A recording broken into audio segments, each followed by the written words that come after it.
میں نہیں جانتا تھا کہ میری یہ ماموں زاد کزن میرے لیے وبال جان بن سکتی ہے۔ آج بھی میری الماری میں سے میری ساری برانڈ کی شرٹیں غائب تھیں۔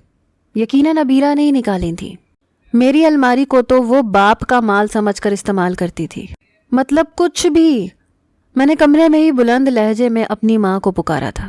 میں نے کہا، امی جلدی سے میرے کمرے میں آئیں۔ میری ماں جو کچن میں کام کر رہی تھیں فوراً سے میرے کمرے میں آ گئیں۔ کہنے لگیں، کیا مصیبت ہے، کیوں شور مچا رکھا ہے؟ میں نے کہا، اپنی بھتیجی کو سمجھا لیں، اگر وہ میرے ہاتھوں مرنا نہیں چاہتی تو۔ میری الماری میں سے شرٹیں کہاں گئی ہیں؟ ابھی میں کچھ دن پہلے لے کر آیا تھا۔ کہنے لگی، پتہ نہیں، یہیں کہیں ہوں گی۔ یہاں کہیں نہیں ہے، آپ کی بھتیجی کے پاس ہے، اس کو بولیں کہ میرے کپڑے پہننا چھوڑ دے۔ میں نے چلا کر کہا تھا۔ والدہ مجھے غصے سے گھورنے لگی۔ کہنے لگی، شرم نہیں آتی تمہیں؟ کیا ہو گیا ہے جو اس نے تمہاری 1-2 شرٹیں لے لیں تو؟ میں نے کہا، نہیں، اسے کہیں انسان بن کے رہنا سیکھے، اسے کیا تکلیف ہے مجھ سے؟ جب سے ماموں مامی اس دنیا سے گئے ہیں یہ آفت کی پڑیا ہمارے لیے چھوڑ گئے ہیں۔ میرا یہ کہنا تھا کہ ایک زوردار تھپڑ میری ماں نے میرے منہ پر مارا تھا۔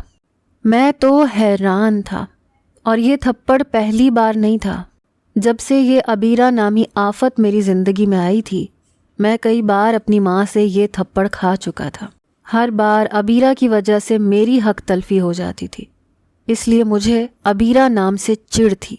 میں نے اپنی ماں کو تعصب سے دیکھا۔ اماں کہنے لگی، شرم نہیں آتی تمہیں؟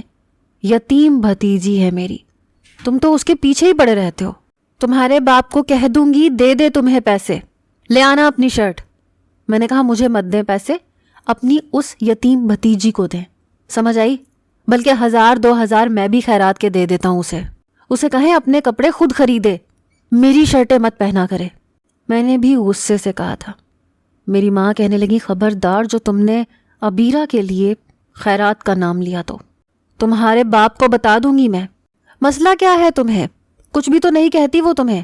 میں نے کہا، جانے دے اماں، وہ میرے ساتھ کیا کرتی ہے یہ آپ بھی جانتی ہیں۔ اماں کہنے لگی، شروعات تم کرتے ہو، قد دیکھو اپنا کتنا بڑا ہو گیا ہے، مجھ سے بھی اونچے لگتے ہو، ابھی تک جاہلوں کی طرح لڑتے ہو۔ میں نے کہا، شروعات میں نہیں کرتا، شروعات وہ کرتی ہے۔ آپ کو نہیں پتا چپ کیے ہوئے وہ کون سی تیلی لگاتی ہے؟ آپ کو بس وہ آگ نظر آتی ہے جو میں بھڑکاتا ہوں، لیکن اس میسنی کی حرکتیں کسی کو نظر نہیں آتی، جو سب کچھ کر کے بالکل معصوم بن کے بیٹھ جاتی ہے، جیسے سارا ظلم اسی پر ہوا ہو۔ بہرحال اس بار بھی مجھے ہی چپ ہونا پڑا۔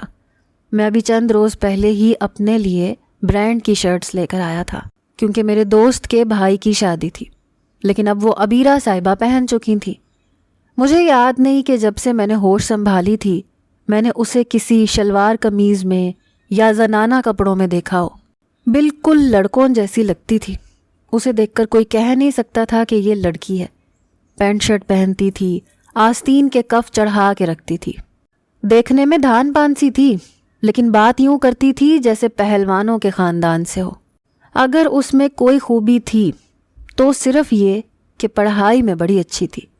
جب مجھے یونیورسٹی کے اسائنمنٹ بنانے ہوتے تو میں تھوڑی سی اس کی خوشامد کر لیتا تھا، وہ بھی مطلب نکلوانے کے لیے۔ باقی وہ مجھے کبھی بھی اچھی نہیں لگتی تھی۔ میرے ماموں کی شادی کے بعد جب عبیرہ پیدا ہوئی تو کافی کمزور اور بیمار تھی۔ ابھی چند ماہ کی تھی تو اس کی والدہ کا انتقال ہو گیا، وہ دوسرے شہر میں رہتی تھیں۔ میرے ماموں نے عبیرہ میری والدہ کو تھمائی، کہا کہ میں چند دن میں لوٹ آؤں گا۔ میری ممانی روئے جا رہی تھیں، اسی لیے ماموں نے کہا کہ امیرہ کی طبیعت ٹھیک نہیں رہتی، میں نہیں چاہتا کہ اتنی چھوٹی سی بچی کو اتنا لمبا سفر کرواؤں۔ میری والدہ کہنے لگیں کہ میں سنبھال لوں گی بھائی، آپ کیوں فکر کرتے ہیں، آپ بھابھی کو سنبھالیں، بیچاری روئے جا رہی ہیں۔ میں اس وقت 2 سال کا تھا، اس لیے مجھے کچھ یاد نہیں، لیکن امی ایسے ہی بتاتی تھیں۔ جس ٹرین میں ماموں جا رہے تھے وہ حادثے کا شکار ہو گئی۔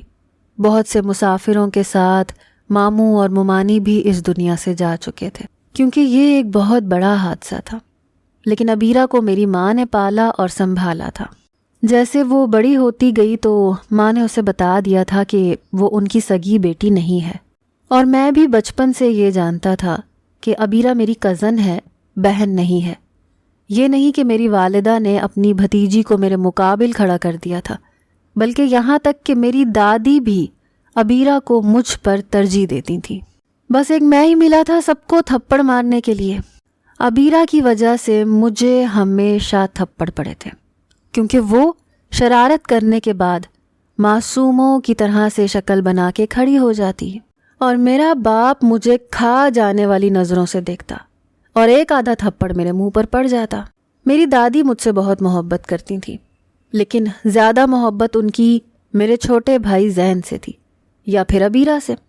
میری دادی کو شروع سے ہی ڈرامے دیکھنے کا بڑا شوق تھا اور یہی شوق ابیرہ کو بھی تھا۔ دونوں جب مل کر ٹی وی دیکھتی تو جہاں سے دادی کو سین سمجھ میں نہیں آتا تھا، ابیرہ دادی کو تفصیل سے سمجھانے لگتی۔ وہ بھی میری طرح دادی کو دادو ہی کہتی تھی، اور مجال ہے کہ ہمارے ماں باپ اور دادی نے کبھی بھی فرق سمجھا ہو۔ شاید میرے باپ کی اٹیچمنٹ ابیرہ سے یوں بھی تھی کہ وہ میری والدہ کے کزن تھے اور میرے ماموں سے ان کی دوستی بھی بہت تھی۔ بہرحال میں دل جلائے بیٹھا تھا۔ رات کا کھانا بھی میں نے نہیں کھایا تھا۔ رات کو میرے والد نے مجھے جب غضبناک لہجے سے پکارا تو میں زور سے چونکا۔ مجھے اپنے باپ سے بہت ڈر لگتا تھا، اسی لیے سارا غصہ سائیڈ پہ رکھ کے کمرے سے باہر نکل آیا۔ ڈائننگ ٹیبل پر کھانا لگ چکا تھا اور وہ شاید میرا ہی انتظار کر رہے تھے۔ کہنے لگے، کہاں تھے تم؟ کھانا لگ گیا ہے، تمہیں کیا پتہ نہیں ہے؟ میں نے کہا، بابا مجھے بھوک نہیں ہے۔ کہنے لگے، آرام سے بیٹھو ادھر اور خاموشی سے کھانا کھاؤ۔ میں وہاں بیٹھ کر کھانا کھانے لگا۔ تبھی کچھ ہی دیر بعد ابیرہ کچن سے باہر آئی۔ اس کے ہاتھ میں ایک باؤل تھا اور میری وہی برانڈ کی شرٹ اس نے پہن رکھی تھی۔ وہ ہائٹ میں مجھ سے کافی چھوٹی تھی بھی دبلی پتلی، اسی لیے میری شرٹ اس کے گھٹنوں سے ذرا سی اونچی تھی۔ ویسے ہی آستینوں کے کف چڑھا رکھے تھے، ہاتھ میں پاستا کا باؤل پکڑا ہوا تھا۔ میری نئی شرٹ پر ہلدی کے اور گھی کے اور نہ جانے کون کون سے نشانات پڑے ہوئے تھے۔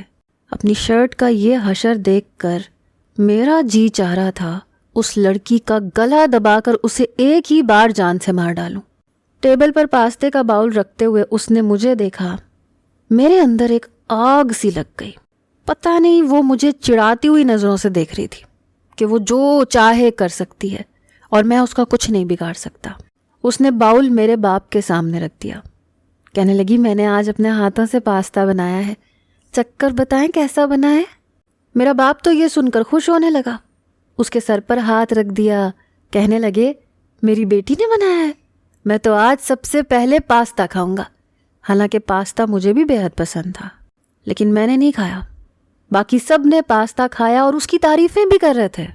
میں جانتا تھا کہ رات کو کھانے کے برتن وہ ہی دھوتی ہے، دن بھر تو کسی کام کو ہاتھ نہیں لگاتی تھی، لیکن رات کو میرے باپ کے سامنے نمبر بڑھانے کے لیے رات کے برتن دھونے بیٹھ جاتی تھی، تاکہ میرے باپ کو یہ لگے کہ وہ گھر کے سارے کاموں میں میری امی کا ہاتھ بٹاتی ہے۔ اس وقت کچن میں کوئی نہیں تھا۔ میں کچن میں آ گیا۔ وہ میری 3000 کی شرٹ پہن کر بڑے مزے سے برتن دھو رہی تھی۔ میں نے اسے بازو سے پکڑ کر اس کا رخ اپنی جانب کیا۔ مجھے دیکھ کر کہنے لگی، میرا بازو چھوڑو۔ میں نے کہا، میری بات کان کھول کے سن لو، آئندہ اگر تم نے میرے کمرے سے میرے پوچھے بغیر میری کوئی بھی شرٹ نکال کر پہنی تو یاد رکھنا چھوڑوں گا نہیں۔ وہ کہنے لگی، ہاتھ چھوڑو میرا اور تمیز سے بات کرو۔ میں نے کہا، تم اس قابل ہو کہ تم سے تمیز سے بات کی جائے؟ کہنے لگی، دیکھو، تمہاری ہر چیز پر میرا حق ہے۔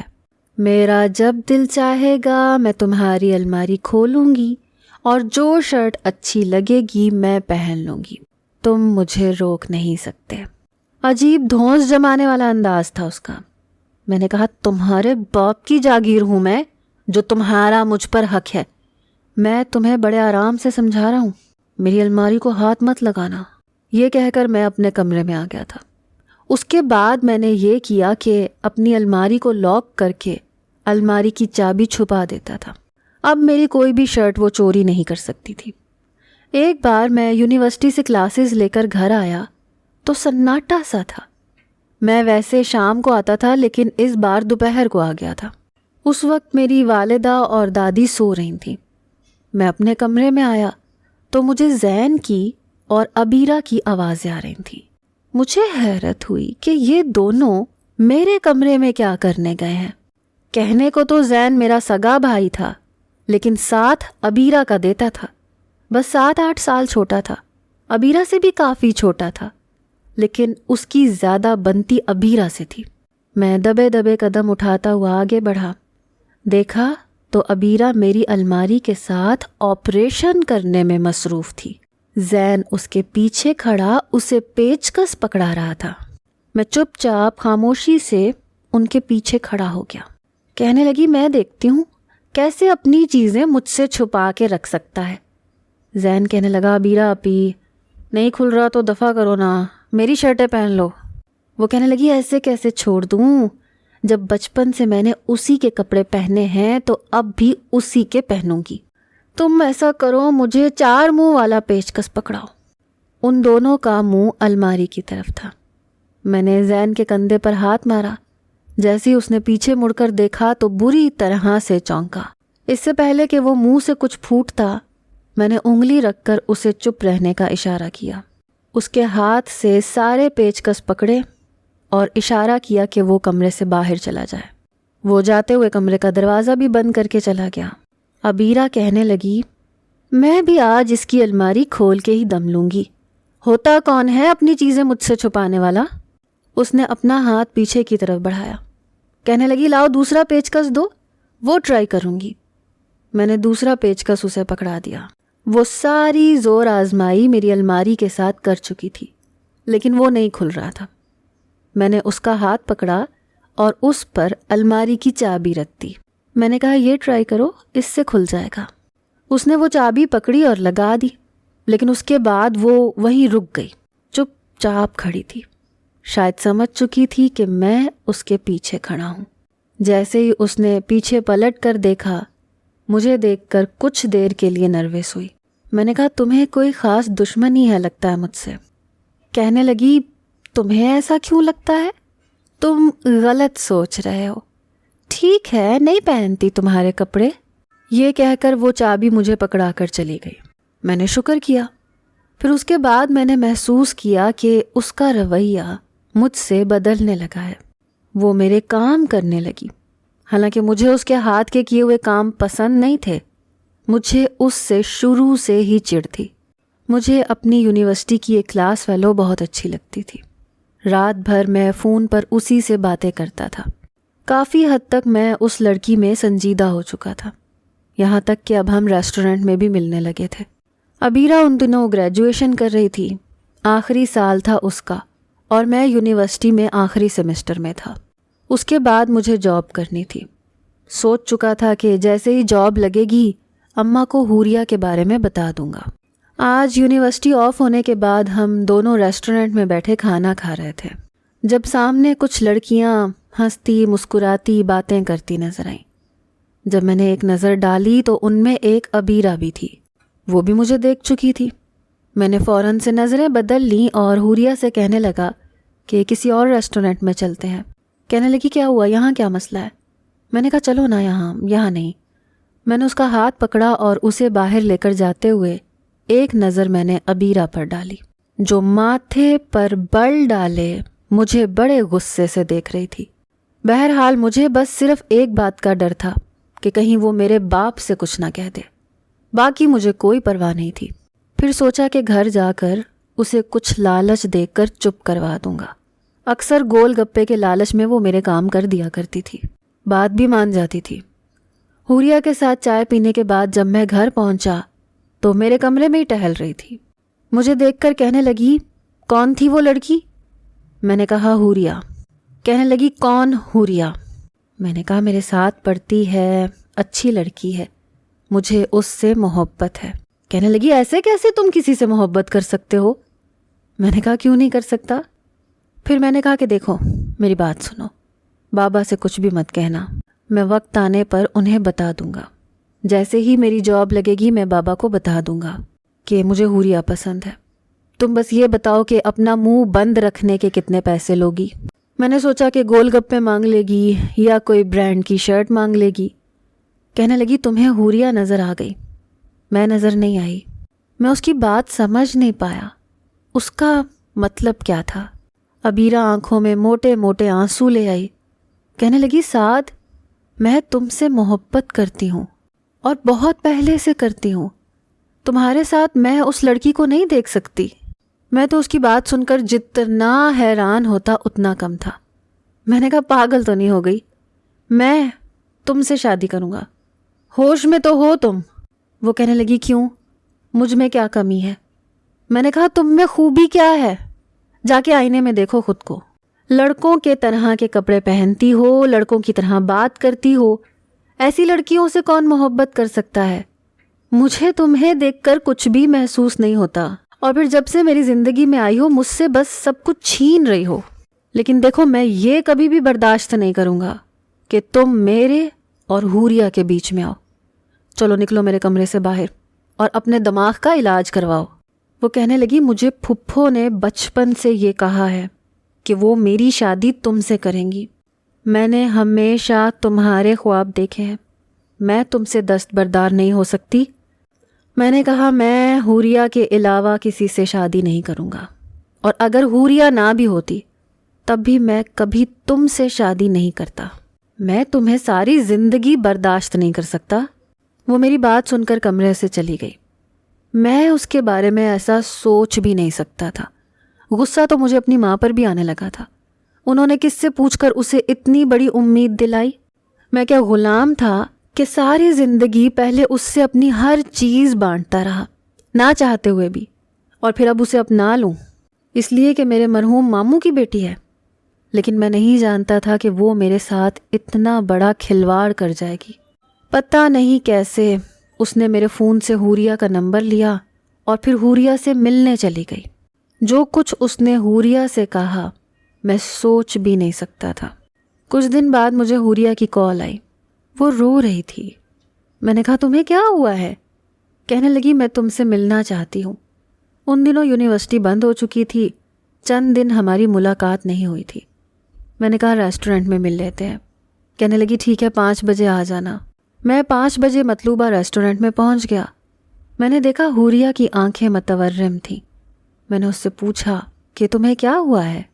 کہنے لگی میں نہیں جانتی تھی کہ تم اتنے بڑے دھوکے باز ہو سکتے ہو، تم اس قدر گرے ہوئے انسان ہو سکتے ہو، میں سوچ بھی نہیں سکتی تھی۔ میں نے کہا حوریہ کیا بول رہی ہو؟ تمہیں ہوا کیا ہے؟ کیا بولے جا رہی ہو؟ کہنے لگی میں تمہارے ساتھ آگے نہیں چل سکتی۔ میرے دیے ہوئے سارے گفٹ اس نے میرے سامنے رکھ دیے۔ میں تو ہکا بکا اسے دیکھے جا رہا تھا۔ میں نے کہا میں نے کیا کیا ہے؟ میری تو جان پہ بن گئی، کیونکہ میں حوریہ سے بہت محبت کرنے لگا تھا۔ کہنے لگی تمہارا کام ہی یہی ہے، تم لڑکیوں کو اپنی محبت کے جال میں پھنسا کر، اپنا اعتماد ان پر جما کر، پھر انہیں ہوٹل کے کمرے میں لے جا کر ان کی زندگی برباد کر کے رکھ دیتے ہو۔ میں سوچ بھی نہیں سکتی سعد کہ تم اس قدر گرے ہوئے کردار کے مالک ہو سکتے ہو۔ میں تو یہ سن کے چکرا کے رہ گیا۔ میں نے کہا یہ سب تم سے کس نے کہا ہے؟ حوریہ کہنے لگی تمہاری کزن نے بتایا ہے، اور شکر ہے کہ اس نے مجھے بتا دیا، کیونکہ رشتہ تو تمہارا بچپن سے تمہاری کزن کے ساتھ ہو گیا تھا، اور تمہارے گھر والے تمہاری شادی بھی اسی سے کریں گے، اور تم بھی یہی چاہتے ہو۔ مجھ سے تو تم صرف کھلواڑ کر رہے تھے۔ میں نے کہا حوریہ وہ جھوٹ بول رہی ہے، تمہیں مجھ پر اعتبار نہیں ہے۔ اس نے میری اور عبیرہ کی کچھ تصویریں میرے سامنے رکھ دی۔ میں نے کہا کہ یہ تو میں نے یوں ہی عبیرہ کے ساتھ کھنچوائی تھی، کسی شادی پر، کسی شادی پہ گئے تھے تو اس کے ساتھ تصویر کھنچوا لی تھی۔ ایک بار کہنے لگی انگوٹھی پہنا دو، تو میں نے پہنا دی، اس نے اس کی بھی تصویر کھینچ لی۔ بس یہ یوں ہی ایک اتفاق کی بات تھی، لیکن اس نے کس طرح سے یہ چیزیں حوریہ کے سامنے رکھی تھی میں سوچ بھی نہیں سکتا تھا۔ وہ مجھ سے اپنا ہر تعلق توڑ کر جا چکی تھی۔ مجھے عبیرہ پر اتنا غصہ تھا، جی چاہ رہا تھا اس کی جان لے لوں۔ میں گھر گیا تو اپنے کمرے میں بیٹھی تھی، زین کو ہوم ورک کروا رہی تھی۔ میں اس کے کمرے میں گیا، میں نے کہا زین تم باہر جاؤ۔ وہ باہر چلا گیا۔ میں نے کہا تم سمجھتی کیا ہو خود کو؟ تم نے کیوں حوریہ سے جھوٹ بولا ہے؟ کہنے لگی وہ ہوتی کون ہے میرے حق پر ڈاکہ ڈالنے والی؟ میں نے کہا میں تمہارا کچھ نہیں لگتا، تمہیں میری زندگی پر کوئی اختیار نہیں ہے۔ کہنے لگی جتنی محبت حوریہ تم سے کرتی ہے اس سے کئی گنا میں تم سے کرتی ہوں۔ میں نے کہا تمہیں سمجھ نہیں آتی، مجھے تم میں کوئی دلچسپی نہیں ہے، تم سے محبت کرنے سے بہتر ہے میں کسی مرد سے محبت کر لوں۔ تمہیں دیکھ کر مجھے کچھ بھی فیلنگ نہیں ہوتی، سمجھی؟ میری زندگی سے جتنا جلدی ہو سکے دور ہو جاؤ، اور لو فون کرو حوریہ کو، اس سے کہو کہ تم نے جو کہا ہے وہ جھوٹ کہا ہے، بکواس کی ہے۔ وہ کہنے لگی میں کسی کو فون نہیں کروں گی، کچھ نہیں کہوں گی۔ میں نے کہا میری بات سنو، اگر تمہاری وجہ سے حوریہ مجھ سے دور ہو گئی تو میں تمہاری زندگی موت سے بھی زیادہ بدتر کر دوں گا، تم سوچ بھی نہیں سکتی میں تمہارے ساتھ کیا کروں گا۔ لیکن اس نے میری بات نہیں مانی۔ میں حوریہ کو یقین دلا کر تنگ آ چکا تھا، لیکن میرے ہوش اس وقت اڑے جب حوریہ نے اپنے کزن سے نکاح کر لیا۔ اس دن میرا دل ٹوٹ کے رہ گیا تھا، مجھے عبیرہ سے نفرت ہونے لگی تھی۔ کچھ دن تو میں نے کسی سے بھی کوئی بات نہیں کی، لیکن سوچ چکا تھا کہ اب اسے نہیں چھوڑوں گا، اس کی زندگی کو جہنم بنا کے رکھ دوں گا۔ چند دن بعد ہی میں نے اپنی والدہ سے کہا کہ میرا کچھ ہی دنوں میں رزلٹ آ جائے گا، نوکری بھی لگ جائے گی، میں چاہتا ہوں کہ آپ عبیرہ سے میرا نکاح کر دیں۔ میری والدہ خوش ہو گئی، کہنے لگی ہماری تو یہی خواہش تھی، نوکری کا انتظار تھا بس۔ میں نے کہا نوکری لگ جائے گی، ویسے بھی وہ اسی گھر میں رہ رہی ہے، آپ اس کا نکاح کر دیں اور رخصتی بھی ساتھ ہی کر دیجیے گا۔ میری والدہ میرے اس فیصلے پر بہت خوش تھیں، لیکن طے یہ پایا تھا کہ جمعے والے دن سادگی سے نکاح ہوگا اور 1 مہینے بعد رخصتی۔ مجھے نہ تو عبیرہ سے محبت تھی، نہ ہی میرے نزدیک اس ہونے والے نکاح کی کوئی اہمیت یا خوشی، بس ایک بدلہ تھا جو مجھے اس سے لینا تھا۔ جمعے کو میرا اس سے نکاح ہو گیا۔ باقی کا 1 مہینہ میری ماں نے اسے میرے سامنے نہیں آنے دیا، لیکن میں جانتا تھا کہ اس وقت وہ بہت خوش ہوگی۔ مجھے بس رخصتی کا انتظار تھا، جب وہ میرے کمرے میں آتی، پھر میں اسے بتاتا کہ محبت پا لینے میں اور چھین لینے میں کیا فرق ہوتا ہے۔ میں نے اپنی والدہ سے کہا کہ آپ کو رخصتی میں زیادہ اہتمام کرنے کی ضرورت نہیں ہے، بس چھوٹا سا ہی فنکشن رکھیے گا، کیونکہ یہ شادی میرے لیے کسی خوشی کا باعث نہیں تھی، بس ایک بدلہ تھا۔ میرے سینے میں تو جیسے آگ لگی ہوئی تھی۔ میں سوچ چکا تھا کہ پہلی رات میں اس کا وہ حشر کروں گا کہ وہ مجھ سے پناہ مانگے گی۔ پھر میں نے سوچا کہ شادی کا فنکشن کیا ہی کیوں جائے، میں اس کے کوئی بھی ارمان پورے ہونے دینا ہی نہیں چاہتا تھا۔ اس لیے میں نے سوچا کہ نہ تو میں اس کے دلہن بننے کا انتظار کروں گا، نہ اسے بننے دوں گا، اس کی کسی بھی خواہش کو پورا نہیں ہونے دوں گا۔ نکاح کے 1 ہفتے کے بعد میں نے کہا مجھے آج ہی رخصتی چاہیے۔ میرے دادا دادی میرا باپ مجھے دیکھ کر حیران تھے، کہنے لگے یہ کیا بات ہے تمہاری، رخصتی ہم دھوم دھام سے کریں گے۔ میں نے کہا میں ایسا نہیں چاہتا، ویسے بھی میں جاب کے لیے باہر اپلائی کر چکا ہوں، ہو سکتا ہے چند دنوں میں میرا ویزا آ جائے، میں عبیرہ کو اپنے ساتھ لے جاؤں گا، 1 مہینے کا ٹائم مجھے ملے گا ہی نہیں، بہتر ہے کہ آپ رخصتی کر دیں۔ اس بار میرے والد نے بھی کوئی اعتراض نہیں کیا، حالانکہ میری کوئی نوکری نہیں لگی تھی، مجھے بس رخصتی چاہیے تھی۔ میں نے عبیرہ کو تیار ہونے کا موقع بھی نہیں دیا، بس جلدی جلدی میری ماں نے اسے ایک فینسی سا دوپٹہ سر پر پہنا دیا، اور وہ بالکل رخصتی کے لیے تیار نہیں تھی، وہی پینٹ شرٹ میں ملبوس تھی۔ ویسے بھی مجھے اس میں کوئی دلچسپی نہیں تھی۔ وہ میرے کمرے میں بیٹھی تھی، میں اپنے کمرے میں آیا اور دروازہ زور سے بند کیا۔ میں اس کے سامنے جا کر بیٹھ گیا۔ میں نے کہا بہت شوق تھا نا تمہیں مجھ سے شادی کرنے کا، میں نے تمہیں کہا بھی تھا کہ اگر تم زبردستی میری زندگی میں شامل ہوئی تو میں تمہاری زندگی اجیرن بنا کے رکھ دوں گا، جینے کا حق تک چھین لوں گا۔ یہ کہہ کر میں نے اس کا ہاتھ پکڑا اور بڑی زور سے پکڑا، اتنا زور سے کہ وہ کراہنے لگی۔ میں نے بڑے غضبناک لہجے سے اسے دیکھتے ہوئے دھیمے اور سخت لہجے میں کہا، تمہاری آواز اس کمرے سے باہر نہیں جانی چاہیے۔ میری دی ہوئی ہر اذیت کو میری محبت سمجھ کر تم جب برداشت کرو گی تو اگر میرے گھر والوں کو ذرا سا بھی شک ہوا کہ میں تمہارے ساتھ کمرے میں کیا سلوک کرتا ہوں تو یاد رکھنا اس گھر کے علاوہ تمہارے پاس کوئی دوسری پناہ گاہ نہیں ہے. تمہیں طلاق دے کر دھکے مار کر نکال دوں گا یہاں سے، اور میں چاہے کچھ بھی کر لوں. میرے ماں باپ مجھے تھپڑ تو مار سکتے ہیں لیکن گھر سے بے دخل نہیں کریں گے، کیونکہ میں ان کی اولاد ہوں، تم نہیں ہو. اس کی آنکھوں سے آنسو بہہ رہے تھے. کہنے لگی سعد میرا ہاتھ چھوڑو، میرا قصور صرف یہ ہے نا کہ تم سے محبت کرتی ہوں، وہ بھی صرف اس لیے کہ بچپن سے پھپھو نے کہا تھا، اس لیے میں نے کسی اور کو آنکھوں میں بسایا ہی نہیں. میرا ہاتھ چھوڑو، درد ہو رہا ہے.